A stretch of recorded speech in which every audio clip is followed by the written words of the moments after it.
Greetings and welcome to Star Trek Discovery Pod, a sometimes funny, trying to be smart podcast. Can't talk tonight. We're covering all things new in classic Trek. Long live the Empire. I'm your captain, Mariah Gossett. With me on the view screen, we have Clyde Haynes getting ready for an away mission, but wanted to stop by. And Mirrorverse. And your tether, Paul Satachet. Oh, we got the tethers. We got them coming. Clyde already had to bounce out, but he might be back in a little bit. He has to get prepped for an away mission. You're losing it. Totally losing it, guys. It's going to be okay. We are rewatching Star Trek Discovery in preparation for its final season, which is coming in April 2024, which I just found out is having its premiere episode at South by Southwest in March.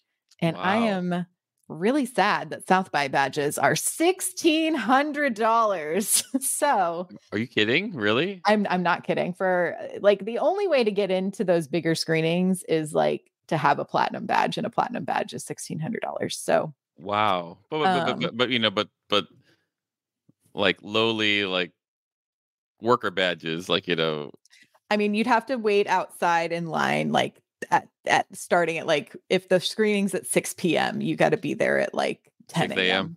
Yeah, and just waiting forever. Can't do anything else. So we shall see. But tonight we're going to discuss from season 1, episode 9, Into the Forest I Go, episode 10, Despite Yourself, and episode 11, The Wolf Inside. Just a couple of reminders. Paul, what should people be doing to help and support us? And maybe, you know, join us. And if there's enough patrons, I can go to the premiere at South by. Wow, you could go to the premiere. That's some Terran ass thinking there. Yeah. Captain Killy for the win. That's right. Let's see. I'm supposed to remind our listeners, hey, please subscribe to our podcast on Apple, Spotify, or YouTube. All links are at StarTrekPod.co. And if you love our content or like our content or tolerate our you know, like please consider donating to our Patreon for $2 per episode. Patreon at patreon.com/StarTrekPod. I'm infected by what you got. I know. It's we got the stumbly bumblies tonight, but it's okay. This is not so good. Clyde, do you want to remind people how they can participate in the chat if they're hanging out with us live?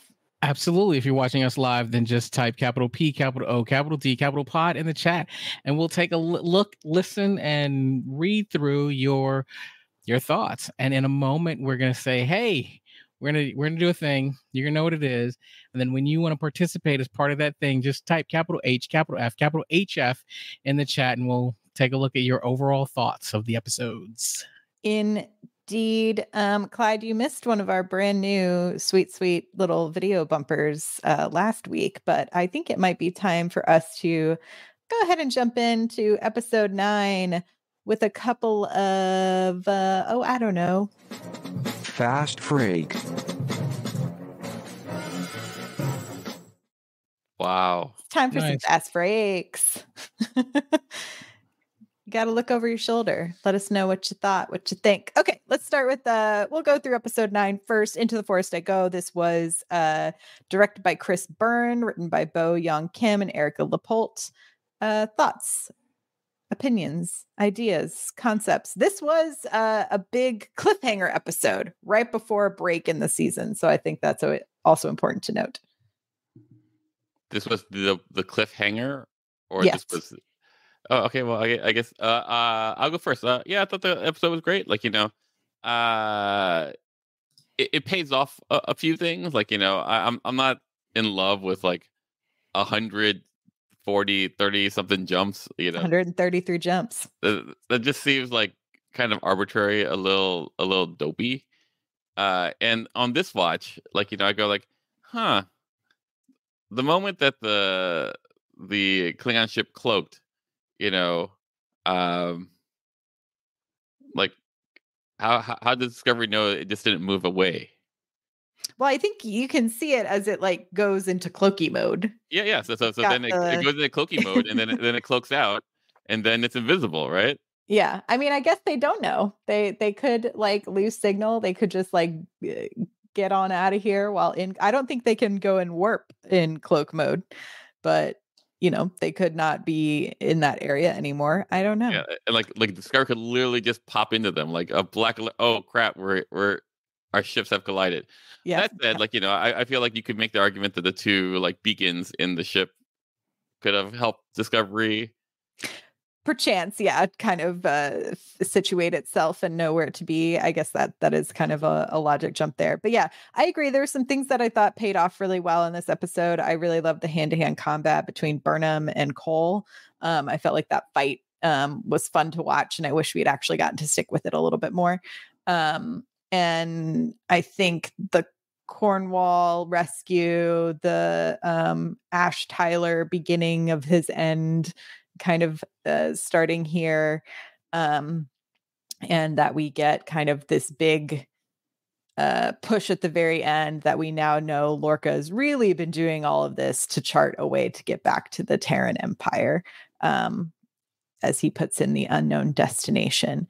But let's go ahead and start from the top. So we have the ship kind of hanging out around Pavo. They've been ordered to leave, but of course Lorca is like, no, we're not going to leave. I've come up with this ingenious plan, and we're going to find a way to figure out why and how these ships are cloaking. They leave, right? They leave. They yeah, black they alert do back. technically leave. Yeah, they don't black alert. They go at like warp 3 or whatever. Yeah, but they'll black alert back. Correct. What did you think of, I think some of the more dramatic work was in that small, weird body room as Ash Tyler has his sort of PTSD moment upon seeing L'Rell. What did you think of that sort of scene between him and Burnham? You've got a lot of relationships. So you have him and Burnham, you have him and L'Rell, and then you also have Cornwall, who's trying to sort of play therapist in this situation. I think the person who comes off the best to me is me. Cornwall. That's right. I think she's like, I got this. She feels like a Starfleet officer who has some like pull, like this PTSD. He's gonna be no good to you, which I believe in all cases. Ash Tyler is no good to anyone. Mm-hmm. But I think she does pretty well in that. I'm not exactly sure why L'Rell just sits in a room with dead bodies. Well, I think she was presumed dead is why she was tossed in there. Well, I mean, like they were going to maybe wait. I think from the episode before, she was told to they threw her in the room. I take it back. Yeah, it was punishment. They threw her in the room, and when she got into the room, she realized all of my people are here dead. Mm-hmm. So it was like, hey, this is what we think of you. We're gonna deal with you later, but now sit amongst your dead brethren. Mm-hmm. Mm-hmm. Like it's actually a pretty horrific thing to do to somebody.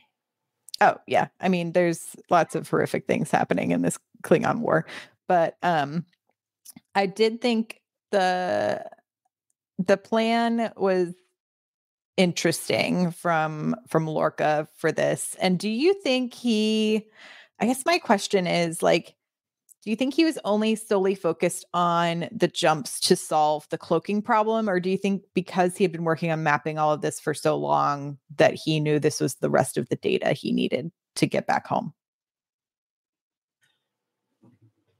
I think I think it's probably a little bit of both. I think Lorca's the type of person who he wanted to defeat.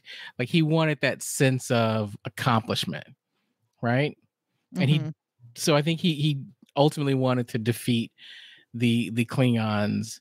I thought that it wasn't until he realized that he was being recalled to Starbase 46 that he realized I can't stay here. And that was the moment where it was like, all right, I need one more jump. It's time to go home. That's what I figured. It's like, okay.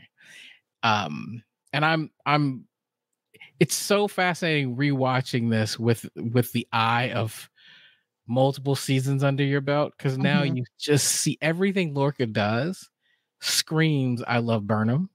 And I'm kind of a homicidal maniac. Yeah.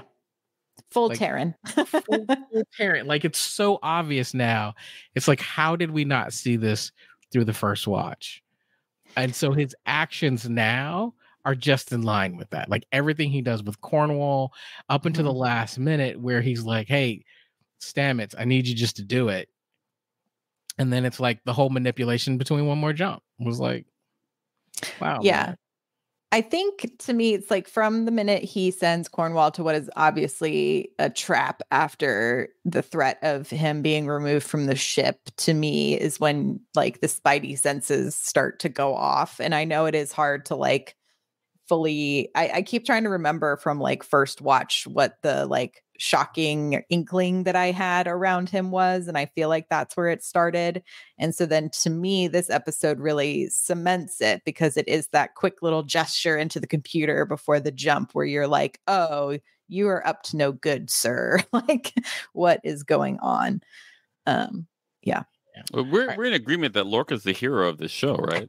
I mean, it's why our Slack is called the Lorca's Menagerie. Well, I mean, so back in season 1, if you go back and listen to those pods, what you'll find is not uncommon to my relationship with Paul. Mike Moody Garcia was a huge Lorca fan, and I thought he was sus from day one. But I am not going to take credit that I had any idea of what he was up to. There was just something about him that didn't sit right with me. But Mike was a fan of Lorca and his menagerie, and I thought it was a little bit creepy. I mean, I think it's Jason Isaacs is very compelling. I loved we eventually in the next episode we get, or in one of the 3 that we watched, we get his in 10 his actual accent as his fake accent to be an engineer. But yeah, I think he is like very compelling. I think it's like, even when he does his little eye drop so he can really watch the Klingon ship explode, at the end of this episode, it really cements like his character personality of like, oh, I'm here for death and destruction and only for what is going to serve me, not necessarily what's going to serve everyone else, but I'm really good at playing when things seem to serve everyone else in order to advance my own personal journeys. Right. Yeah. I've got to head out, but I did want to say this really is a 3-episode kind of arc that I thought was amazing. And it just continues to build. And what we see from particularly Burnham's evolution, Lorca's revelation, and Ash Tyler, I'm not going to get any spoilers, is just amazing. So anyway, enjoy chatting about it. I'll be listening as I continue, but I can't wait to talk more about this. Live long and prosper, guys. Bye, Clyde. Thanks for popping in. We'll see you soon. Bye, Clyde. So I think this was like a nice way to sort of wrap up the first half of the season. What did you think of this as a cliffhanger? I thought it was fine. Like I thought it could have just ended like, in season like this season 1 here. And like I'm probably a little like, for those who haven't watched or should watch, or like, it's been years, so like you should catch up. But like once they jump to the Terran universe, like for me, I felt like that was a hat on a hat. Where I go like, oh, like, as far as for what season does, like, you were like, this feels like it should be the beginning of a next season. Yeah. Like, and then tying it back to, like the way the rest of the season, I just felt like I would have preferred to explore the Klingon War longer and just be done with that, or the Terran mishap longer. Yeah. But like, so it felt like really rushed in that way. There were like 2 concepts that were being fought, and I can see in retrospect, like, with the Alice in Wonderland Looking Glass and blah blah blah. I can see how they're trying to blend it together, but like, Burnham's journey is like sort of different in the Terran universe than she is in like, in the in the Prime universe. Like her first, her problem, like in up to now, is like, did I make a mistake and will I be accepted? Right? Like she's trying to go like, I'm a prisoner. I have a life sentence. I love that I have a life sentence. Like that's her problem. And she like, will I be able to be back into Starfleet? And that, whereas like, in the Terran universe, which I like both of them separately. My problem is not that like, the Terran part sucks. In fact, my favorite episodes in Discovery are the Terran episodes. Not just this, but like the one in season three, right? Season 3. Yeah, there's quite a few peppered throughout, but yeah. But yeah, I can see that for sure. It does feel like I will say it does feel like a very distinct shift for obvious reasons once we jump into the Terran Empire, but it also feels like, hashtag spoiler alert, but when we do come back, it's like, to your point, Paul, we've skipped a lot of the rest of the Klingon War. And so it does feel like it was like, oh, we to echo your point, it's like we had two ideas and we wanted to do them both in this first season instead of committing to like, oh, we're going to end on this cliffhanger of like, where have we jumped to? And then the next season will start with this, or I don't know. But I guess if you like, it's like, do you then drag out the Klingon War more to get to the Terran jump at the very end of the season? Like, how would you reconcile that? So like episode 9 is where 10, not 9 is where it ends. Like there are 9 episode seasons. Like they could have and just like have an extra season, like a longer Terran part. I have to say though, I did not watch this in sequence, in the sense that I wasn't there live watching this, and then I've only ever binged this show. Yeah. So I do wonder if I were watching it live and you go, bam, like, oh my God, where they jump to? They don't know. And because, oh my God, we're in the Terran, like if there was like a month lapse, then probably even longer. Cause the 9 aired in November 12th of 2017. And the second half didn't start till January 7th. So you had like 2 months between. So I do feel like if that were the case, there's a possibility where I go like, it would have blown my mind. Yeah. Oh my God. Yeah. Oh, it's so good. It's so good. All winter holiday break of where could they have jumped to? Yeah. So I have to give it that credit. Like, I don't know, but watching it, binging it, it's like, oh, this feels like a narrative hiccup. Yeah. To me. I can definitely see that. Kind of jumping into 10, so jumping into what they call chapter 2 of the first season. We are in with a bang. This one is Despite Yourself. It is directed by Jonathan Frakes and and written by Sean Cochran. Well, was it a quick freak or was it a hot freak, a cold freak? It's just freak. It's just a freak. But I think it is now time for some Rapid Riker. Is there a reason why you use the robot voice? Oh, instead of me? Because I just didn't feel like yelling into a microphone when I made these. Okay, that's good too. If you want to send me, so here's the thing, listeners, viewers. Yeah, if you want to send me you yelling, hot freaks, cold, any of these options, rapid Rikers. We've got we got space for you.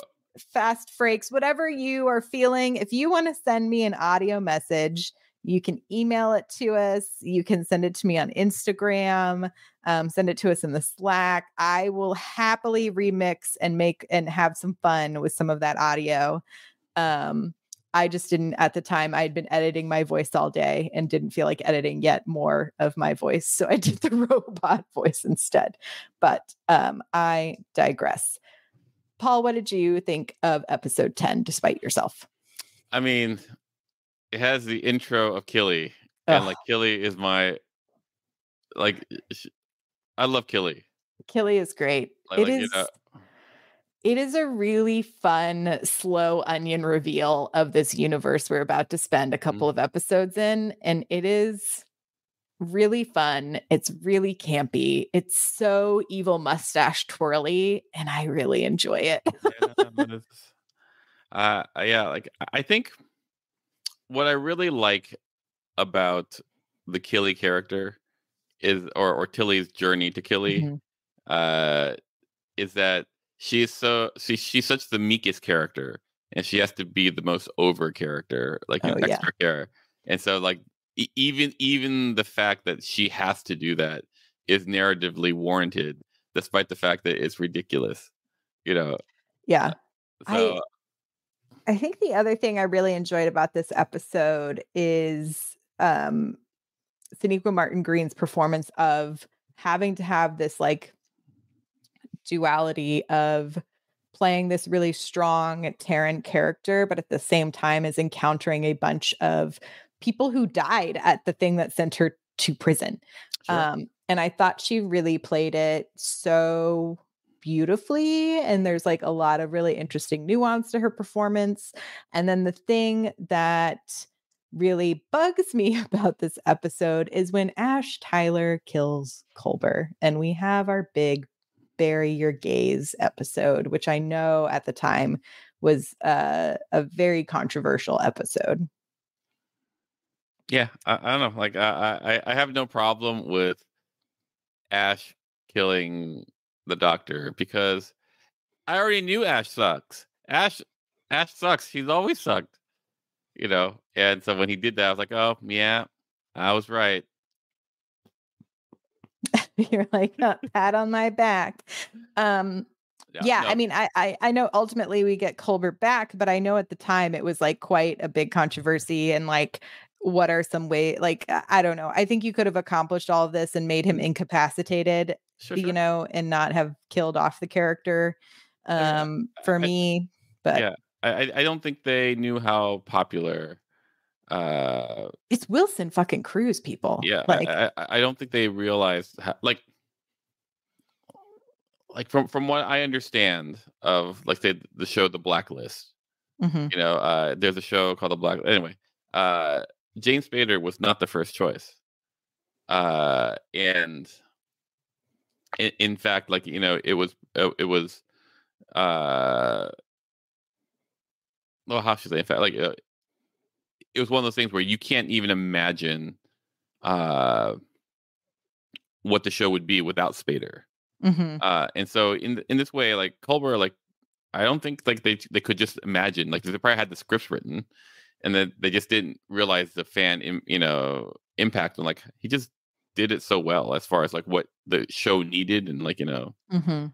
so Yeah, it is also interesting. It's been really fun going back to this season and seeing the growth of Culber's character because I think we do see these small inklings of this like therapist type Mhm, of voice in how he communicates with the mhm. rest of the crew and how he is like working with all of them. So I think it's been a really lovely build of his character, which is why it really stinks that they decide, you know, it's like then this person is essentially killed and then has to be rebuilt from like a mirror version of him, and so it's like is this the same person? I guess it's the same person, and it feels like we just like in future seasons forget a lot of that for Culber's character.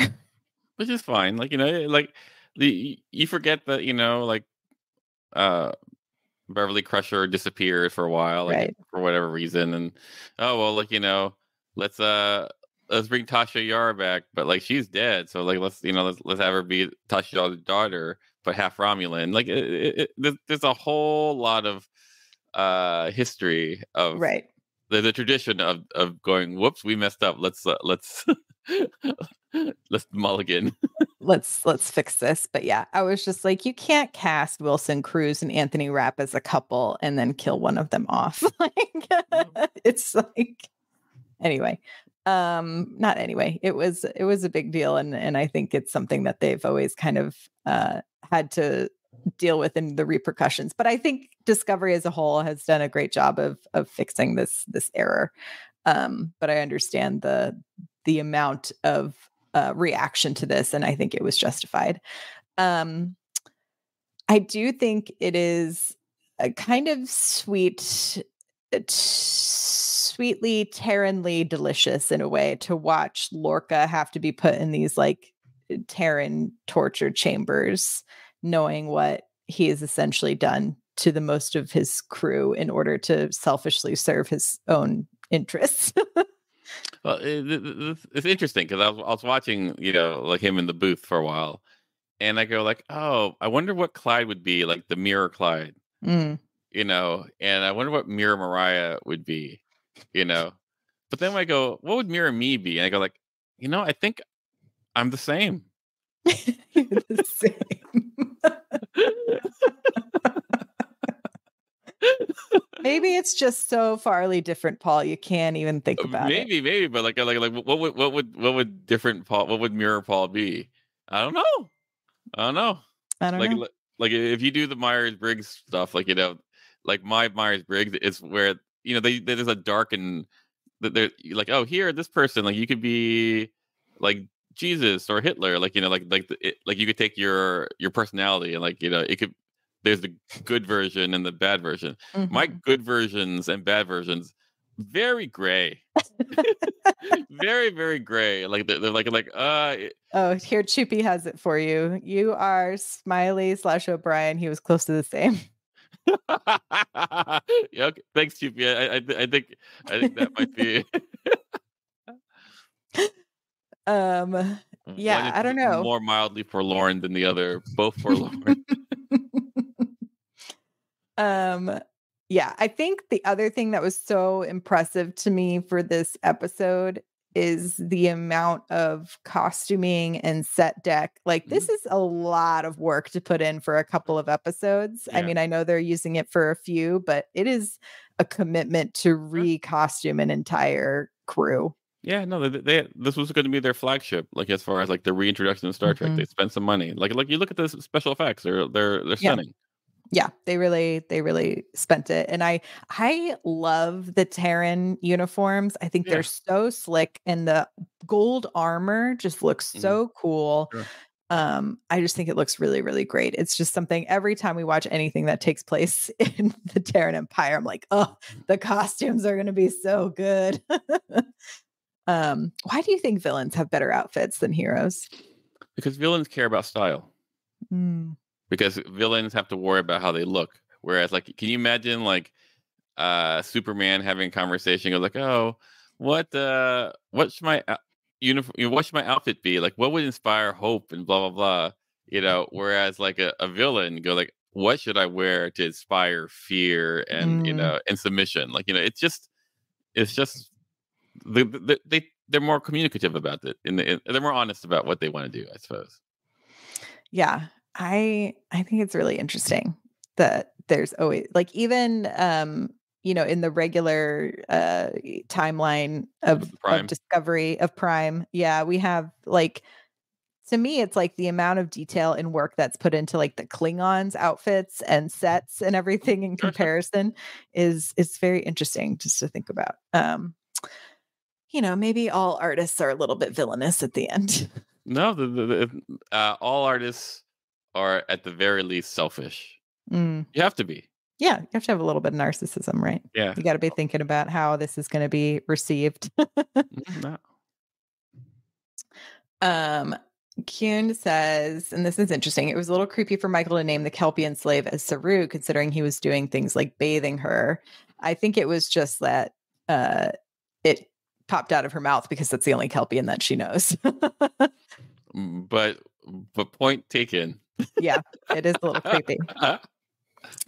And it's weird when she's like, to honor someone that I know, like that's also a strange way to justify it. But like what else is weird? Like what if his name was Saru? That would be what she asked, what is your name? He didn't know, but Well, he said he has no name, but like I don't know if that's a true statement. Yeah, like don't you have something that maybe you think of yourself as? I guess I don't know, but I don't know, like I imagine that's pretty like, fucked up psychologically if you've been so not humanized in his case, but you know what I mean. Like you've been pushed to the brink of not having any self-worth that you don't even think about giving yourself a name. I mean, to me, that says the most about how terrible the Terrans are. I don't know. I think they're very efficient.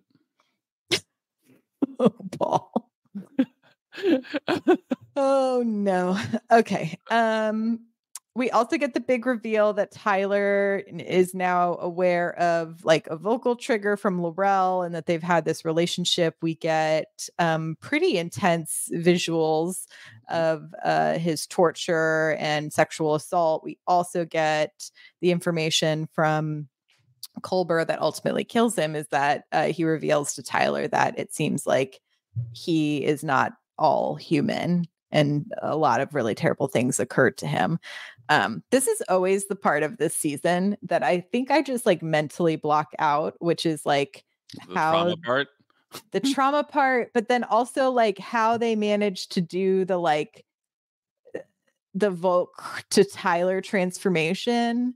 Oh, what you do is like you take the human body, or take the Klingon body, you Uh-huh. kind of crush it into like the size of like Tyler, Mhm. and then you replace the marrow with like Klingon, like human marrow, and then you put a what you call it, a persona on top of your own, only to be removed when it's classic stuff that I do all the time. Classic. So easy this- to understand and explain.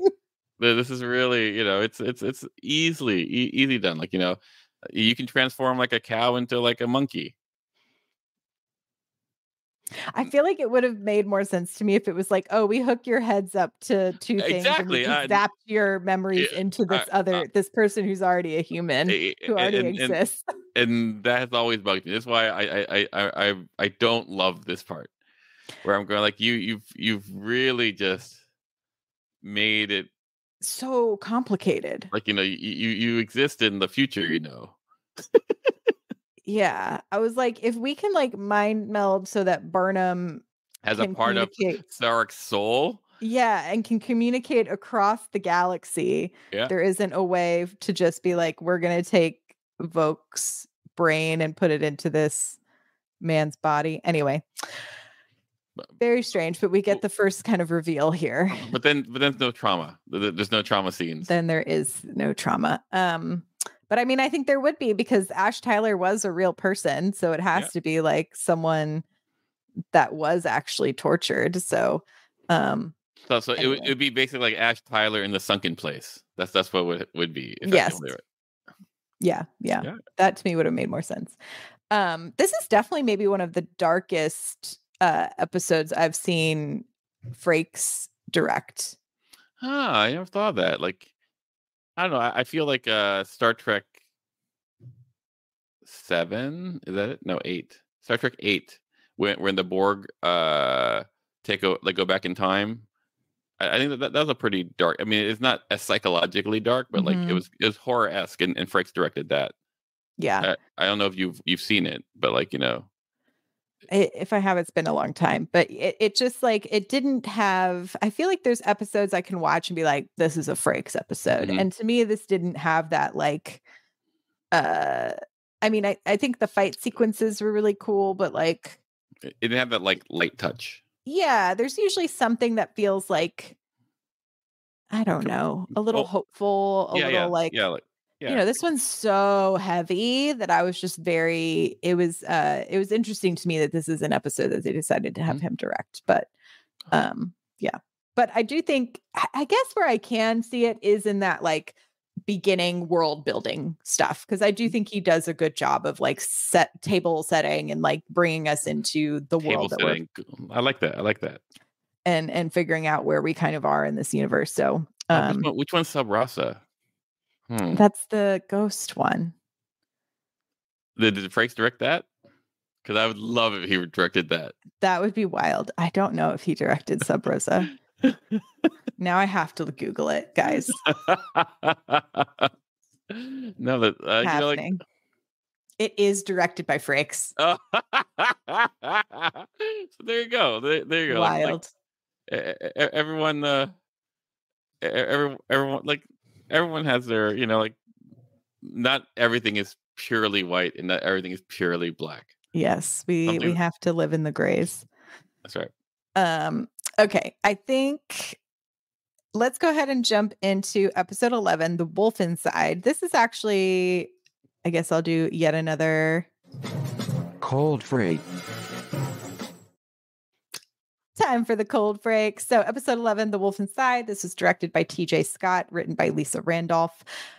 We get to go onto a planet, which I'm excited about, in the Terran Empire. And we get to see sort of this coalition of species. And Burnham's like, oh my God, they got Klingons to work with other species. How did this happen? And I really enjoyed this episode a lot. I think this one, to me, this one felt a little nostalgic at times, but still felt new enough with the way that it was approaching it. Mm-hmm. And I think I enjoyed, like, there was some really good tension building in this episode. And then the reveal at the end for me, I still remember my feeling of like, hell yeah, they got Michelle Yeoh back in here, because I remember being so sad at the top. Like you got gypped. That I was so emotionally like ready to watch Michelle Yeoh in a freaking Star Trek show. And then you took her away from me. And then to see her come back as the Emperor in this episode was like, I will give you all of my money. I will watch this forever. Like, I was so excited. What was your cold freak? I think the episode was great. I suppose what if I were to be nitpicky about on this version here, like on this like run through, the thing that pissed me off was not pissed me off, but like was Burnham trying to figure out how do we get the Klingons to blah blah blah blah, because first of all, you don't even know if the Klingons are like warrior here, like you don't. Take it back, like you allegedly have done your research and all that stuff, but in the end, you don't know if what you're going to learn is going to be applicable. Exactly. Yeah. And so why risk it so much? Why? So I have that. It's that aside, like I really like Tyler's unzipping and going full Klingon. I really.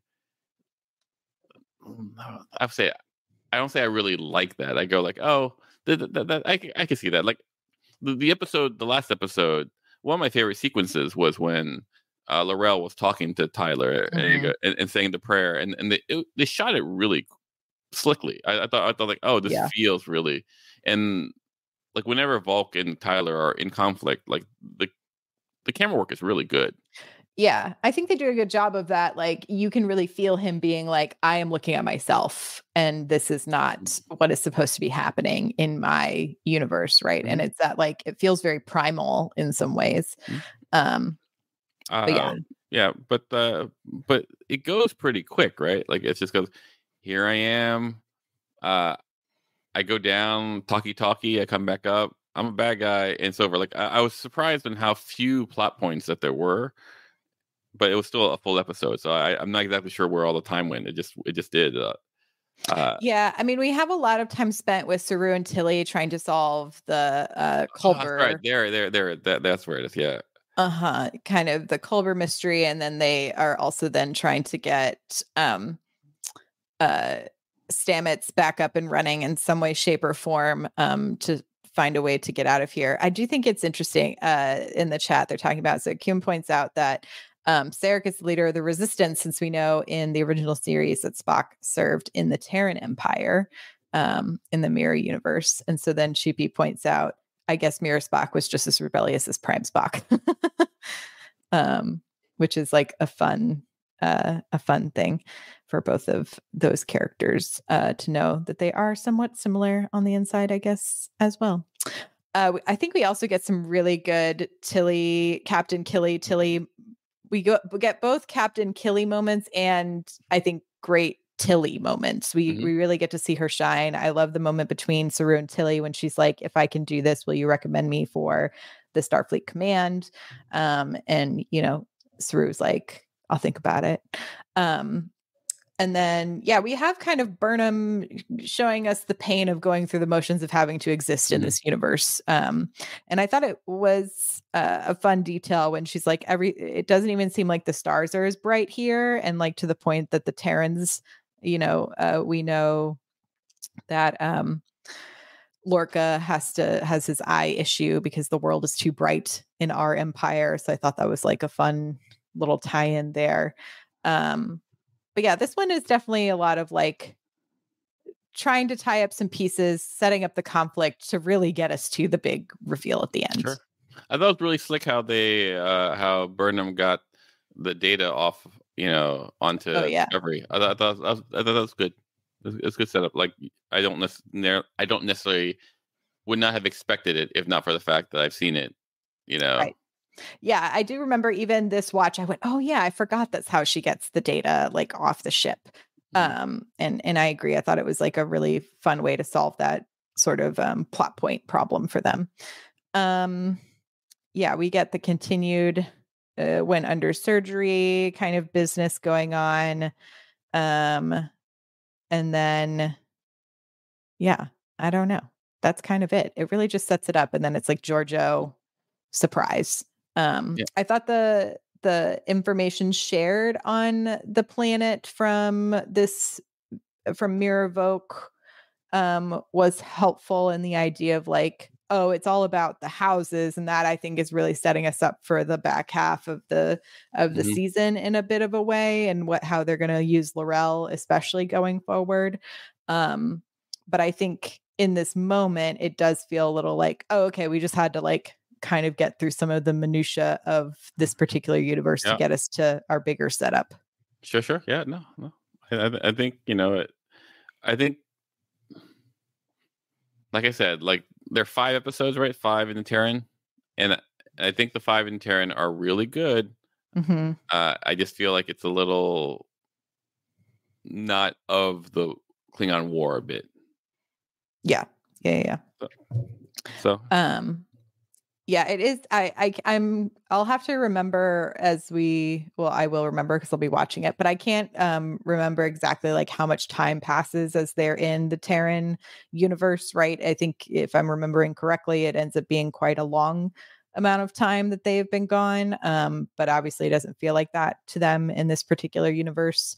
So it's interesting to see how they're also showing, particularly in this episode with Burnham kind of being like, this is really hard. It's really hard for me to be here, but I know this is what like I kind of have to do to see if I even have a chance of. I think this is where she really cements that she might have a chance of getting back into Starfleet. To me, this is where that idea kind of pops in for her. Like I will say this is where like I've always had difficulty with Burnham's character, is that maybe I'm being prejudiced because like is systemic or whatever, but like I expect that her Vulcan training would have made her more like able to do it. But like I think. Well, I think because all of their there's like emotion suppression, but it still goes. I think it is illogical in many ways. The way that they are so flippant about the value of life. I don't know, like not to. It's I think working. This is Paul logic and not. I'm just saying it's working. Like they're kind of ruling their situation, and aside from a few stragglers, you know what? You know how the Terran Empire falls apart? It's because of Spock. Spock messes everything up. Oh, in TOS. In TOS, it's not the TOSs per se. You find out in the Next Gen. Basically what happens is Deep Space Nine, they do the mirror universe stuff, and the Terrans are all slaves, and they're all slaves because like Spock was like, hey, we should be nice to each other, and then the Cardassians and the Klingons conquered the Terrans. Someone's going to conquer someone in the Terran Empire. And so I don't know if you go like, oh, take that Terrans. I go like, no, I mean like everyone sucks. No one's good in that world. Yeah. So yeah. In most worlds, I think. As Spock said, like it's a matter of cosmic history that it's easier to destroy than to create. Star Trek 2, baby. Oh, Star Trek 2. But in this way, like I kind of feel that I should say, the Terrans. I'm not going to go too far down this path, but like the Terrans absolutely suck. You know, they're not great people, but that's by our standards, right? Like there's a version of it. Like imagine if it were Kirk who is trapped in, the Terran universe and had to get back, and he had to be like Lorca in order to, and betray his Terran folks. Would we care, or would we go? Those people deserved it. I mean, I think I think Kirk would also struggle with having to do those things to people who look like the crew that he knows and loves. Have you met Kirk? Yes, I think he would struggle. As long as they weren't wearing a red shirt, I think he would struggle. I think he would struggle. It was Spock, McCoy, or maybe, right. but like it was any Joe Schmo, like out of here. So. No, but this is the thing that I've always like. I felt like it was a really interesting idea to have. Here is this human that was raised by Vulcans, and I feel like. And maybe I'm wrong about this. Like in season 2, there's no version of it where you really care about it, right?